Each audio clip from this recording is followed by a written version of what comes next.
আচ্ছা, ইউক্রেনের প্রতিরোধ কি ভেঙে পড়েছে? ধাত এটা তো পুতিন আগে কবে ভাঙ্গা চুরে শেষ করে দিছে। কি বলেন? রাশিয়ার কৌশল কি তাহলে এখন? ভুয়া কথা আর কত শুনবো, কৌশল দিয়ে আর কোনো কাজ হবে না, অ্যাকশন। তাহলে রাফাল শিল্ড এগুলা কি করবে? রাফেল সেটা কোনায় যায় দেন পুতিন আসতেছে একদম। বুঝতে পারছেন কি কইছি? দর্শক বুঝতে পারছেন? তাহলে ইউক্রেনের আকাশসীমা এটা তো পুরোটাই বদলে দিছে পুতিন ওস্তাদ অনেক আগে। এটা নিয়ে নতুন খেলার কি আছে? তাহলে কি হবে? এখন আর কি ইউক্রেন তো যুদ্ধে জিতে গেছে, আপনি জানেন না? কোথায়? আরে সোশ্যাল মিডিয়াতে কখন জিতে গেছে তারা। আমরা তো অযথা এখানে বাড়াবাড়ি করি। আচ্ছা, ইন্ট্রোডাকশন দর্শক আপনাদের সাথে দিয়ে দিই, তারপর কমেন্ট, তারপরে আমরা আজকে একটু ভিন্নধর্মী আলোচনা করব। আলোচনা যেটা ইউক্রেন রাশিয়ার যুদ্ধে সবকিছু থাকবে, সাথে একটু আলোচনা থাকবে যাতে আপনারা ভালো করে বুঝতে পারবেন। সুপ্রিয় দর্শক, বিষয় সংযোগে আপনাদের স্বাগতম। আপনাদের সঙ্গে রয়েছে আমি কাজল হায়দার, আর আমার সঙ্গে রয়েছে সিনিয়র সাংবাদিক বিশ্বজিৎ দত্ত ভৌমিক। বিষয়টা দর্শকদের কাছ থেকে একটু সুন্দরভাবে আদান প্রদান করার পরে আমরা তাহলে মূল অনুষ্ঠানে চলে যাচ্ছি।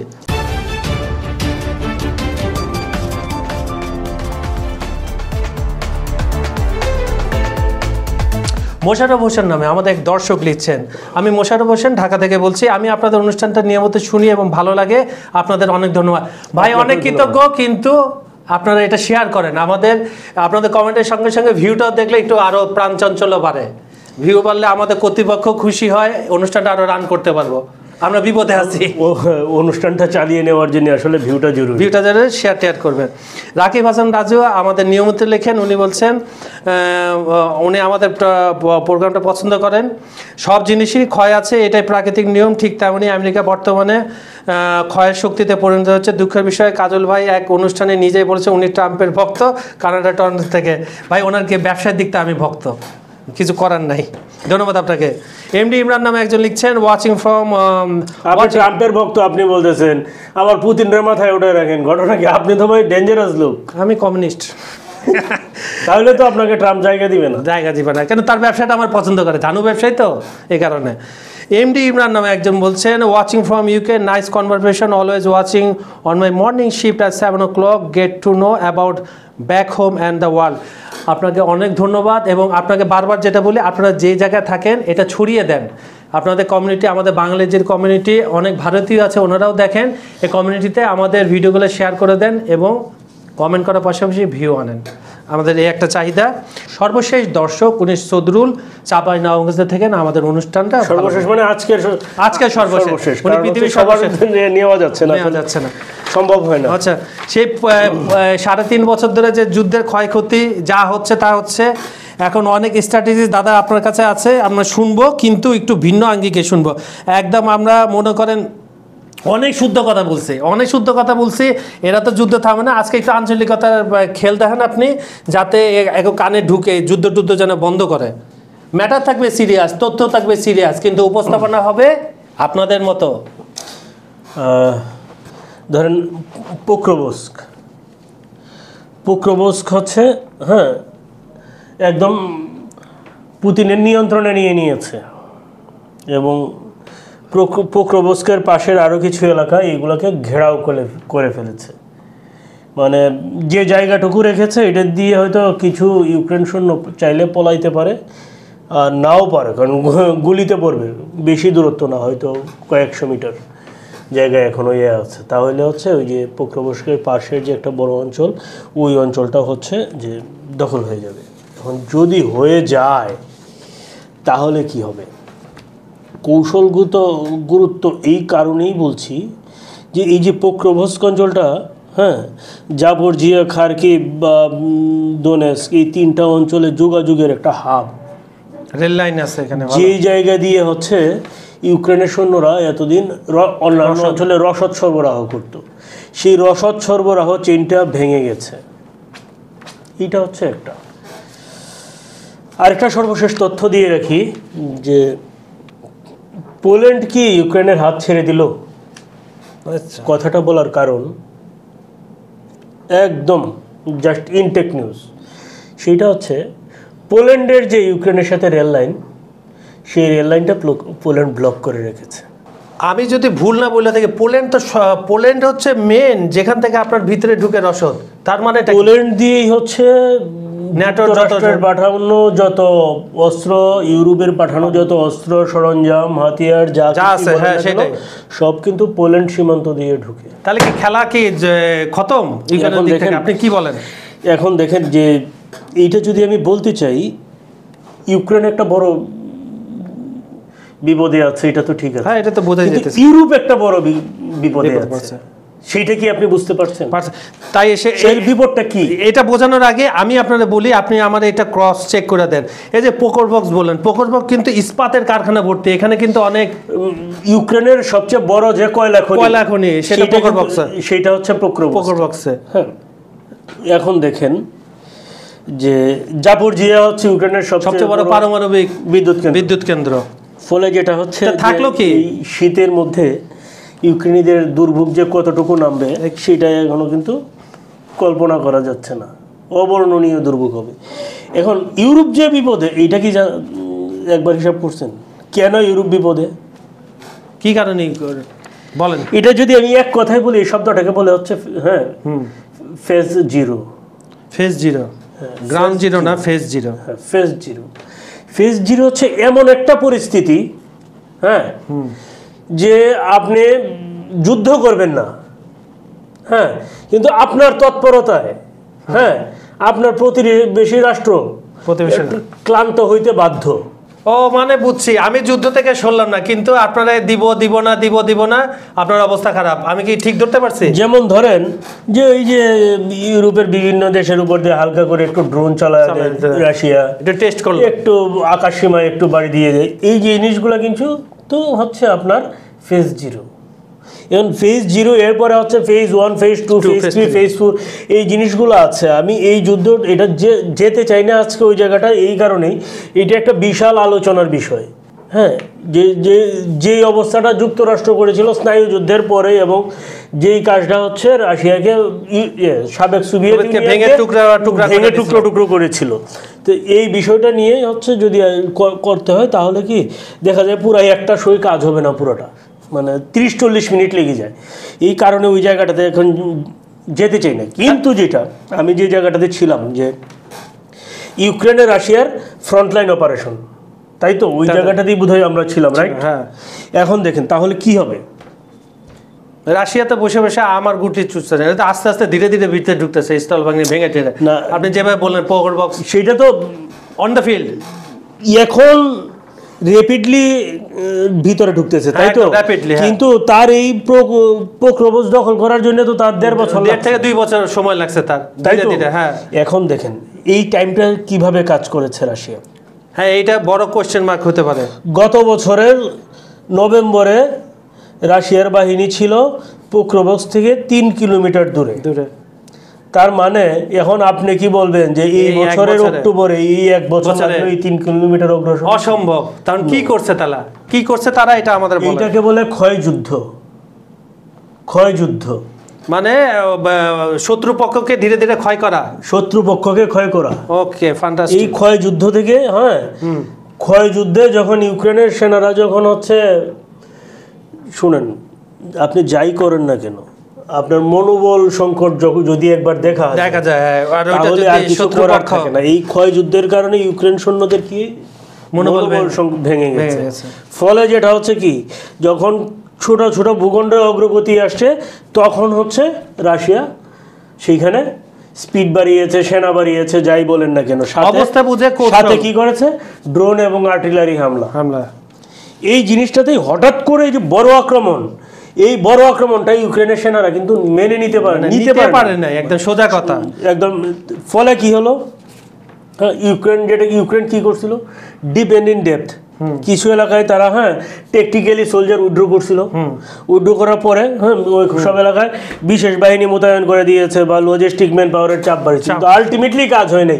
ওই যে রুশ সেনাবাহিনীর যে ফুল ফেজে প্রেশারটা, এই প্রেশার কিন্তু ইউক্রেনের সেনারা নিতে পারে নাই। নিতে না পারার কারণে এই যে দেখেন যে পোক্রোবস খুব দ্রুত হাতছাড়া, মানে একদম কয়েক সপ্তাহের মধ্যে, যেখানে এখন দেখেন রাশিয়া পোক্রোবসকে যে সবচেয়ে বড় সাফল্য যেটা পেয়েছে, এটা নিয়ে কাউকে আলোচনা করতে দেখি নাই, কিন্তু জিনিসটা কিন্তু খুব মজার। এটা আপনি ফুটেজ না দেখলে আপনি বুঝবেন না। আচ্ছা, সেটা হচ্ছে কি, রাশিয়া হচ্ছে ড্রোন দিয়ে ড্রোন ধ্বংস করে। ড্রোন দিয়ে ড্রোন আগে হচ্ছে ড্রোন ধ্বংস করার জন্য কি ক্ষেপণাস্ত্র মারতো, গুলি করতো, আকাশ নিরাপত্তা ব্যবস্থা ব্যবহার করতো। এতে কি খরচ বাড়তো, অনেক খরচ, $1,000,000 যে এক ড্রোনের জন্য $1,000,000 দিলে তো অনেক। এখন যেটা করছে রাশিয়া হচ্ছে কি, ইউক্রেনের ড্রোনের জন্য ব্যবহার করছে রাশিয়ার কামিকাজি ড্রোন। হ্যাঁ, কামিকাজি ড্রোন দিয়ে হচ্ছে ইউক্রেনের যে ড্রোনগুলা, এই ড্রোনগুলাকে ধ্বংস করেছে। কামিকাজি ড্রোন দিয়ে কিভাবে করছে, ইলেকট্রনিক ওয়ারফেয়ার সিস্টেম ব্যবহার করছে। হ্যাঁ, ইউক্রেনের যে রিকন বা এফপিভি যেটা, হ্যাঁ, এটা হচ্ছে আকাশে ওটাকে ডিটেক্ট করে ওটাকে কি করেছে, যে ওইটাকে যখন আপনি ইলেকট্রনিক ওয়াইফাই দিয়ে আপনার দেখা গেছে জ্যামিং করে দিয়েছেন বা স্পুনিং করে দিয়েছেন, তখন সে তো তার নিয়ন্ত্রণ হারিয়ে ফেলছে। তাহলে ওদিক দিয়ে সফল, পুতিন কাকা ওখানে সফল। আচ্ছা, এই যে ড্রোন থেকে একটা ফলে যেটা হচ্ছে, ড্রোন ভিত্তিক কিন্তু একটা ফ্রন্ট লাইন চাপ যে তৈরি করা যায়, রাশিয়া কিন্তু এই জিনিসটা বুঝে গেছে। এবং মজার বিষয় হচ্ছে কি, এই জিনিসটা বুঝে যাওয়ার কারণে রাশিয়ার এখন ফ্রন্ট লাইন সোলজার কম হলেও চলবে। ফ্যান্টাস্টিক। রাশিয়া তার যুদ্ধে এই পর্যন্ত, রাশিয়ার তো ড্রোন ছিল না শুরুতে, তারপরেও এই পর্যন্ত 82,000 ড্রোন ব্যবহার করেছে ইউক্রেন যুদ্ধে। 82,000 ড্রোন মানে কি, এগুলো তো ম্যানুফ্যাকচার করতে হচ্ছে, সব তো আর ইরান আর তুরস্ক থেকে যায় নাই। কারখানা তো সেখানেও বসে, রাশিয়া বসে, হ্যাঁ, কারখানা বসাই তো তৈরি করে। তার মানে কতটুকু স্পিডে কাজ করছে কারখানা। আমি আপনাকে এখন একটা ডেমো দেখাবো। আপনি যে বললেন পোকরপক্সের 1.5 বছর কি করছে, এটা ডেমোটা দেখেন। এইটা ধরেন ইউক্রেন এখন 1.5 বছর ধীরে ধীরে আপনি মধ্যে শক্তি ক্ষয়। ধরেন আপনি সাইকেলে যাচ্ছেন ধীরে ধীরে, যখন দেখলেন যে মনোবল এদের একটু ক্ষয় হয়ে গেছে, তখন ফাট করে ট্রাক এসে 5 টনের ট্রাক একটা বাড়ি দিল। ঘটনাটা কি এই হয়েছে? বিষয়টা ওই রকম, মানে প্রচন্ড ধাক্কা নিতে পারে নাই আগে, কারণ হচ্ছে সোলজারদের মনোবল। আমি আপনাকে বলি, দ্বিতীয় বিশ্বযুদ্ধে জেনারেলদের একটা কথা মনে আছে তো আপনার, তখন জেনারেলরা কি বলতো, don't show your blood in your opposition, মানে তোমার নিজের আহত রক্ত এখন দেখায় না। আপনার কথা ঠিক আছে। ইউক্রেন যুদ্ধে এখন যে জেনারেল সবচেয়ে বেশি পাওয়ারফুল সেটাকে জানেন? সেটা বলেন। General winter. ইয়াস, সামনে সে কুয়াশা এবং শীতের খেলা। ঠিক আছে, আপনি জেলেনস্কির যে এত সিনে, ধরেন আপনাকে আমি জেলেনস্কি দিলাম, আপনি জেলেনস্কি কি করবেন বলেন? কি বলেন? ওপেন আমি বলেন। আমি তো সাংবাদিক মানুষ, তো আমি যেটা পারি আমি সাংবাদিকতাটাই করি। কেন কমেডি? আমি হচ্ছে তো কমেডি পারি না, সো আমি হচ্ছে ওরা টক শোতে নিয়ে বসে জেরা করতে পারবো। আমার প্রশ্ন করেন পুতিন নেপালে কি করতাম? আপনি পুতিনে কি করবেন? পুতিন নেপালে আমি বলতাম, ভাই এই যে কৌশলগুলো, এটা কোন কি ট্যাবলেট খায় আপনি কৌশলগুলো দেন, এগুলো আমাদের দেন, আমাদের দক্ষিণ এশিয়া এই সাউথ এশিয়া আমাদের দরকার আছে, এগুলা সবার মাথায় দিতাম, অন্যরকম খেলা হতো। কারণ একটা আপনি বলছেন, আপনার একটা শোতে আমি ছিলাম, আপনার সাথে সাক্ষী ছিলাম, আপনি বলেন যে পুতিন 10 বছর আগে সবকিছু ভাইবা রাখছে বা ভাবে, সে সামনে দূরদৃষ্টি দিয়ে এই যে কৌশলের পর কৌশল পাল্টায়, এটা পাল্টায়, তাকে মগজটার খুলে দেখানো যেত। যেমন আইনস্টাইনের মগজটা ইংল্যান্ডের জাদুঘরে আছে, খুলে দেখতে খালি জিজ্ঞেস করতাম, ভাই কয়েকটা টিপস আম করে দিয়ে যান, দেখেন আমরা কি খেলটা খেলি। ওকে, লেটস গো, এখন কোথায় ঢুকবেন? তাহলে যে জিনিসটা হবে, যদি পুতিন যদি আপনাকে সেই দেয় ছোটখাটো, তাহলে যে জিনিসটা হবে, আপনি যাদেরকে খাওয়াবেন ওরাই একজন আরেকজনের মাথায় লেগে, মানে এটাকে বলে কি, হ্যাঁ, আমরা জাতিগতভাবে হচ্ছে ক্র্যাব মেন্টালিটি আমাদের, মানে হচ্ছে কি কাকড়ার মতো। এই জন্য কি আমাদের জাতীয় খেলা কাবাডি? কাকড়ার মতো বলছি, কিন্তু কাবাডি তো টেনে ধরে, কাবাডিও একই রকম। আপনার তো শুনলাম যে আপনি মনে হয় যে ইউক্রেনের সৈন্যকে পাশে ছিলেন, নালে দূরবীন দিয়ে দেখছেন, তাদের মনোবল ভেঙে গেছে। আপনি তো বলে ফেলছেন টক শোতে, কিন্তু দূরবীন দিয়ে দেখা যায় না। বা আপনি পাশে ছিলেন, তাদের সাথে কথা বলতে বলছেন, বা সকালবেলা কফি খাইছেন, আই ডোন্ট নো, আপনি বলে ফেলছেন, এটা আপনার যুক্তি দেওয়া খণ্ডন কাটে। কিভাবে মনোবল ক্ষয় হয়েছে দর্শকরা জানতে চায়, আমিও জানতে চাই, দেখি বলেন। আচ্ছা ঠিক আছে, যে আপনি আমি বলে ফেলছি সেটা ঠিক আছে, হ্যাঁ, আমি যুক্তি দিয়েই বুঝাচ্ছি। জি, এখন দেখেন, এই যে গত 2 বছরে ইউক্রেন থেকে কত সৈন্য যুদ্ধের মাঠ থেকে পালিয়ে গেছে জানেন? এটা একটা রিপোর্ট ছিল, আপনি বলেন, ক্লিয়ার করেন, যেহেতু আপনি মনোবল ক্ষয় কথা বলছেন।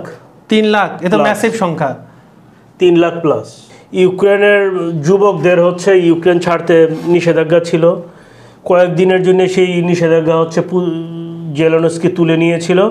এই কয়েকদিনে কয়েক লাখ যুবক ইউক্রেন ছেড়ে পালিয়ে গেছে।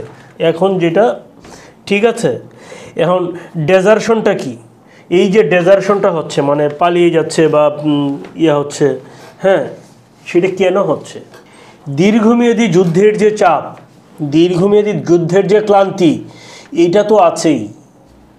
পাশে আছে কি, যে পরিবারের সদস্যদেরকে দীর্ঘদিন দেখতে না পারা, যোগাযোগ করতে না পারা, তাদের সাথে কথা বলতে না পারা, এই যে চাপটা, মানসিক যে চাপ, এই চাপটা আসলে নেওয়া যায় না। আচ্ছা, এই চাপ তো যে কোনো যুদ্ধে থাকে। চাপ তো আপনি লাস্টের যেটা বলেন, এই চাপটা তো থাকে। চাপ তো থাকে, কিন্তু আপনার দ্বিতীয় বিশ্বযুদ্ধের পরে এত বড় যুদ্ধ আর কোনটা হয়েছিল? আপনি এত দীর্ঘমেয়াদী তো হয় নাই, যেটা পুতিন চাইছিল। আপনি দেখান যে কোন যুদ্ধটা হয়েছে। না, এই জন্য দ্রুত পশ্চিমা বলে যে দ্রুত যুদ্ধ শেষ করো। এখন যেটা হচ্ছে যে এই যে ধরেন যে এফপিভি বা AWOL ওদের যে এফপিভি ড্রোন বা আর্টিলারি চাপ কিন্তু একটা বিষয়। এই ড্রোন বা আর্টিলারির কারণে হচ্ছে কি, সৈন্যরা হচ্ছে মাঠে দেখা গেছে অস্ত্র ফেলে রেখে ইউক্রেনের অস্ত্র একদমই ইনটেক অস্ত্র, বক্স এখনও খোলে নাই, এমন অস্ত্র ফেলে রেখে যুদ্ধের ময়দান থেকে পালাচ্ছে। এইরকম ফুটেজও সোশ্যাল মিডিয়ায়। এবং ওই ফুটেজে আপনি নিশ্চয়ই দেখছেন made in Germany, made in France, made in Italy, made in USA. এবং একটা অভিযোগ উঠতেছে, রাশিয়ার জন্য যেটা বেটার, অভিযোগ উঠতেছে এইগুলা নিয়ে আবার কিছু ড্রোন নিয়ে তারা রিভার্স ইঞ্জিনিয়ারিং করতেছে। আমার এই প্রশ্নটার উত্তর দেন আপনি, এটা কি সত্যি? এইটা সত্যি। এখন যেটা হচ্ছে যে এইটা শুধু এটা না, যে এই যে অস্ত্রগুলো, এই অস্ত্রগুলো রাশিয়া কিন্তু এখন ইউজ করছে না, বাট রিভার্স ইঞ্জিনিয়ারিং করছে। রাইট, এটাই আমি জানতে চাচ্ছিলাম। এখন ইউজ করছে না, এটা উঠিয়ে রাশিয়া রিভার্স ইঞ্জিনিয়ারিং করছে। এবং রাশিয়ার যারা পক্ষের শক্তি, এগুলা তাদের কাছেও দেওয়া হচ্ছে রিভার্স ইঞ্জিনিয়ারিং করার জন্য। আপনি যে কিছুক্ষণ আগে বললেন ড্রোন দিয়ে ড্রোন মারা, এটা কি তারই একটা ফল হতে পারে কিনা আমি জানি না। না, এইটা তারই ফল না, এইটা হচ্ছে পোক্রোভস্কে এসে রাশিয়া এই সফলতাটা পেয়েছে। আর ইনভেশন এর আগে আসলে এটা ওইরকম ভাবে চেষ্টাও করা হয় নাই। এইটা হচ্ছে একটা ফলে দেখেন যেটা হচ্ছে কি, যে রাশিয়া ইউক্রেনে হচ্ছে এখন সৈন্য নিয়োগ করতে চাইলেও নিয়োগ করতে পারছে না, লোক পাচ্ছে না। যুদ্ধে যেতে চায় না মানুষ, পালিয়ে যেতে চায়, বাট যুদ্ধে যেতে চায় না। ফলে কি, ফ্রন্টলাইনের যে এনার্জিটা দরকার, যে পাওয়ারটা দরকার, যে ফোর্সটা নিয়ে যুদ্ধটা করা দরকার, সেই লোক কিন্তু ইউক্রেনের নাই। আমি কি আপনাকে বিষয়টা ক্লিয়ার করতে আমি এক কথায় আপনার উত্তর আমি বুঝছি কিনা, দর্শকরা তো বুঝে গেছে। কথা হলো, যখন একটা দল হারতে থাকে, যেটা যে কোনো খেলা হোক, এমনিতে তাদের মনোবল ভাঙা থাকে। তারপরে যখন তাদের শূন্যগুলো পালায়, শূন্যগুলো নতুন ভর্তি হয় না, তখন তো তার মনোবল খারাপ। পক্ষান্তরে রাশিয়া কি চিত্রটা সম্পূর্ণ বিপরীত। আচ্ছা, ওই জায়গাটাতে আসতেছে, আগে দেখি রাশিয়ার, তাও দেখি যুদ্ধের ময়দানে জনবল সংকট, আর একটা হচ্ছে আপনার ডেজার্শন। এই দুইটা কারণে ইউক্রেন কিন্তু এখন ইউক্রেন যুদ্ধ এখন বড় চ্যালেঞ্জে জেলেনস্কির জন্য। এর জন্যই আমি বললাম যে এই যে মনোবল সংকট বা ডেজার্শন, এই জিনিসগুলো আমি বোধহয় আপনি যে কোশ্চেন করেছিলেন, আমি মনে হয় কোশ্চেনের জবাবটা ঠিকঠাক দিতে পেরেছি। আমার তো মনে হয় অন্য একটা খেলা চলতেছে, এখন আরো জিনিস আছে, এখন আরো জিনিস আছে। দাঁড়ান, আমি বলি দাঁড়ান। ইলন মাস্ক যে বলছে ভবিষ্যতের জন্য আমি রোবট সেনাবাহিনী তৈরি করব, ইলন মাস্ককে কানে কানে যায় ফিস করে বলছে জেলেনস্কিকে, আমি কিন্তু রোবট পাঠাচ্ছি, তোমার আর আর্মি দরকার নেই। ইলন মাস্ক তো কোনোকালই জেলেনস্কির পক্ষে ছিল না, ট্রাম্পের বিপক্ষে। এখনো নাই, এখন ট্রাম্পের আরো বিপক্ষে। ইলন মাস্ক তো কোনো যুদ্ধের পক্ষে না, ব্যবসার পক্ষে। ব্যবসায় তো বড় যুদ্ধ। এখন দেখেন, এখন ইউক্রেনে দেখেন, ইউক্রেনে যে জিনিসটা হচ্ছে, মানে যুদ্ধ ছাড়া আরেকটা কাজ হচ্ছে, সেটা কি? বিক্ষোভ হচ্ছে জেলেনস্কির বিরুদ্ধে। জেলেনস্কির পদত্যাগ চায় সবচেয়ে বড় তাৎপর্যের সাথে। তাহলে কেন পদত্যাগ চায়? অসন্তুষ্ট কি? আপনি দেখেন যে কারণে জেলেনস্কির পদত্যাগ চায়, গত 2 বছরে, যদি আরো ক্লিয়ার করে 2023 সন থেকে, মানে শ্রীলঙ্কার সরকার পতন থেকে শুরু করে এখন পর্যন্ত যতগুলো দেশে বিক্ষোভ হয়েছে সরকারের বিরুদ্ধে, একটাই কারণ, দুর্নীতি। একটাই কারণ, সেটা হচ্ছে দুর্নীতি, মোবিলাইজেশন, অর্থনৈতিক চাপ বা সামরিক ক্ষয়, এইসব বিষয়। তো এইগুলো হচ্ছে জেলেনস্কির বিরুদ্ধে অভিযোগ। এখন দেখেন, সব দেশের মূল জিনিস একটা, সেটা কি? দুর্নীতি। মানে যে ভাষায় দেখেন একটা জিনিস, যে গোটা দুনিয়াটা কতটুক এবং কি অবস্থায় আছে, যে একটা জিনিসের জন্য গোটা দুনিয়ার মানুষ বিপক্ষে, কিছু মানুষ এতে জড়িত। চিন্তা করলে হেভি জিনিস একটা বলছেন আপনি। আর কিছু মানুষ এতে জড়িত। আমি সবসময় বলি কি, যে আমি আমলাতন্ত্রের বিপক্ষে, আমি অলওয়েজ আমলাতন্ত্রের বিপক্ষে। কারণ আমলারা যখন রিটায়ার্ডে যায়, তখন এদের মাথায় আর কিছু থাকে না। যে কোনো দেশে, ভারত, পাকিস্তান, শ্রীলঙ্কা, যে কোনো দেশে, ওদের মাথায় আর কিছু থাকে না। ওরা হচ্ছে কি ওরা ওদের ভিতরে মানবিকতা থাকে না, ওরা খালি টাকা চিনে। আরে জেলেনস্কির কথা বলেন, এই লোকটার কি কোনো লজ্জা শরম নাই? সে যুদ্ধ করতেছে, তার সৈন্য মরতেছে, মানুষ দেখেন সে দুর্নীতি করে যাচ্ছে। শান্তিপূর্ণ বিক্ষোভ হচ্ছে, কিন্তু তাদের একদম কথা একটা, সেটা কি জেলেনস্কির পদত্যাগ। এটা ইয়াতে কিন্তু দেখেন যুদ্ধের ফ্রন্ট লাইনে রাশিয়া চাপ দিচ্ছে, আর রাজনীতির ফ্রন্ট লাইনে হচ্ছে দেশের জনগণ চাপ দিচ্ছে। ফলে যেটা হচ্ছে কি যে এখন কোন ফ্রন্ট লাইন জেলেনস্কি আগে সামলাবে ওইটা করতে যায়, কিন্তু জেলেনস্কি হিমশিম খাচ্ছে। না আমি প্রশ্নটা করি যে কোন ফ্রন্ট লাইনে জেলেনস্কি আগে কুপকাত হবে? আমি যদি জেলেনস্কি থাকতাম এভাবে দাঁড়াতাম, রিজাইন করতাম, এভাবে ঘটঘট করে চলে যেতাম। পারতেন না তো, এর লোকের তো লজ্জা শরম নাই। পারতেন না তো। কি কারণে পারতাম না বলেন? কারণ হচ্ছে আপনার পায়ে এমন করে বাচ্ছে যে এরকম করে ডান হাত আর বাম পায়ে হচ্ছে যুক্তরাষ্ট্রের শিকল, আর বাম পা ডান হাতে হচ্ছে ন্যাটোর শিকল, আর উল্টা পাশে হচ্ছে আপনার নেটোর শিকল। এই দুই শিকলে তো টানাটানি করতেছে, ফলে যেটা হচ্ছে কি আপনার হাত কিন্তু ছিঁড়বে না, কিন্তু দুর্বল হবে, দুর্বল হবে, কিন্তু যে পুতিন মাঝখান দিয়ে ছেড়ে দিচ্ছে, এই হচ্ছে কথা। এখন দেখেন যে এখন যুক্তরাষ্ট্রের অস্ত্র ভান্ডার সীমিত, এটা কিন্তু যুক্তরাষ্ট্র না বললেও বোঝা যায়। এটা তো তারা যে মুড়ি ধানের মতো উৎপাদন করে না। তারপরেও যুক্তরাষ্ট্র হচ্ছে অস্ত্র সরবরাহ করছে, ড্রোন বা প্রযুক্তি সহায়তা নেটো দিচ্ছে ইউক্রেনকে, বা যে পূর্ব ইউরোপে নেটো হচ্ছে নিরাপত্তা শক্তিশালী করছে, বা দেখা গেছে যে, কিন্তু যেটা হচ্ছে যে সরাসরি সেনা পাঠাচ্ছে না। সরাসরি সেনা পাঠালে তো আমরা কালকে যেমনটা বলছিলাম যে ওয়ার্ল্ড ওয়ারের জন্য যে বিষয়গুলো, এটা কালকে আলোচনা করেছিলাম, এই কারণে হচ্ছে সেনা পাঠানো। এখন দেখেন কি নেটোর লক্ষ্য কি বা যুক্তরাষ্ট্রের লক্ষ্য কি, রাশিয়ার যে আক্রমণ সেটা সীমিত করুক, এবং যেটা হচ্ছে ইউক্রেন যাতে তার ফ্রন্ট লাইন ধরে রাখতে পারে এর জন্য সাপোর্ট দেওয়া, কিন্তু ইউক্রেন হচ্ছে তার ফ্রন্ট লাইন ধরে রাখতে পারে না। তাহলে যুক্তরাষ্ট্র যেভাবে চায়, ন্যাটো যেভাবে চায় যে আবদার মামা বাড়ির আবদার মামা, পুতিন তো সেভাবে চলবে না। পুতিন আপনি কত ডেঞ্জারাস আসলে, আপনি কি আমার ভাষা হারিয়ে ফেলছি যে মাত্র 3 কিলোমিটার দূরে থেকে 1.5 বছর অপেক্ষা করছে এই ভদ্রলোক। এখন আপনার ন্যাটো আর যে মার্কিন যুক্তরাষ্ট্র যা বলবে একদম মনোবল কি চাঙ্গা হয়ে যাবে জেলেনস্কির? কখনোই না। আপনি যে তথ্য উপদেশ তখনই না।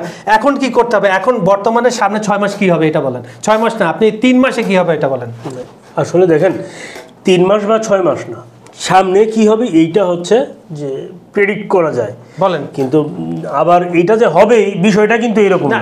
আপনি তো দিতে পারেন, যেটা হচ্ছে যে এখন হচ্ছে পুতিন যেভাবে ওই যে ছোট গ্রাম বা ছোট শহরগুলো দখল করছে, বা শহর কৌশলগত গুরুত্বপূর্ণ জায়গাগুলোকে দখল করছে, এই দখলটা কিন্তু পুতিন করেই যাবে।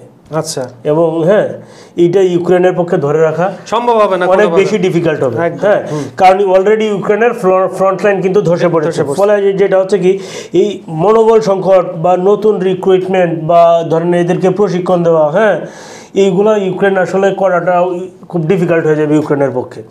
এছাড়া মনে করেন ড্রোন বা ইলেকট্রনিক ওয়াইফাইয়ের নজরদারি এইসব জিনিস তো আছে, এইগুলো তো যেখানেই দেখবে রাশিয়া ওখানেই হামলা চালাবে, এইটা একটা। এখন এতে কি হবে, এতে যে জিনিসটা হবে যে জেলেনস্কির উপর চাপ বাড়বে, এবং যুদ্ধের ময়দানে যে দর কষাকষি, পুতিনকে এই যে পুতিন যত জায়গা বেশি জায়গা দখল করবে, পাল্লা ভারী হবে। দর কষাকষিতে পুতিনের পাল্লা তত ভারী হবে। আর উল্টা দিকটা কি হবে, তাহলে জেলেনস্কির কি হবে? জেলেনস্কির উপরে রাজনৈতিক চাপ বাড়বে, দেশ জুড়ে বিক্ষোভ হবে, দুর্নীতি এইসব নিয়ে সংকট বাড়বে। ফলে যেটা হবে যুদ্ধ পরিচালনায় জেলেনস্কি যে এই যে পশ্চাৎপদ যে অবস্থা, এইখান থেকে ঘুরে দাঁড়ানো কিন্তু খুব টাফ। আরেকটা জিনিস হচ্ছে এই দুর্নীতি আর ওই বিক্ষোভ যদি সামনে চলে আসে, আন্তর্জাতিক সমর্থন তখন কিন্তু অটোমেটিকই ভাটা পড়বে। ফলে এই যে সুযোগটা রাশিয়া হচ্ছে পুরা কাজে লাগাবে। ফ্যান্টাস্টিক। যে আমরা বিগত দিনে দেখেছি যে রাশিয়ার কিছু অঞ্চলও দেখা গেছে যে ইউক্রেন দখল করতে পেরেছে বা দখলে নিতে পেরেছে, কিন্তু সেগুলো কিন্তু ধরে রাখতে পারে নাই কোনোটাই।